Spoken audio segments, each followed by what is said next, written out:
மேஷ ராசிக்கு 7 நாடு சனியாக வரார். இந்த மேசராசி என்பது செவ்வாய் பகவானுடைய வீடு. இந்த சனி பகவானுக்கு செவ்வாய் பகவான் தான் மருமகன் இந்த கிரக ஒற்றுமையில். அப்போது சனியுடைய மகளை கட்டியவர் தான் செவ்வாய். அந்த வீடு தான் இந்த செவ்வாய் பகவானுடைய வீடு.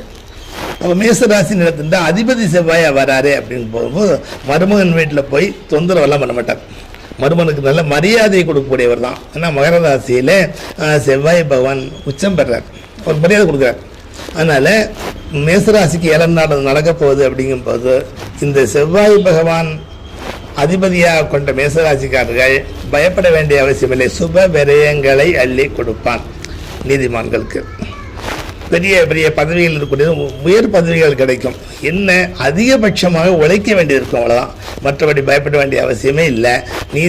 நீதியாக நடந்து கொண்டால் மேசராசிக்காரர்கள் பயப்பட வேண்டிய அவசியமில்லை. சுப விரயங்களை கொடுப்பதும், மகனுக்கு கல்யாணங்களை முடித்து வைப்பதும், வீட்டை கட்டி அழகு பார்ப்பதும், இந்த மாதிரி நிலைமைகளை கொடுப்பான்.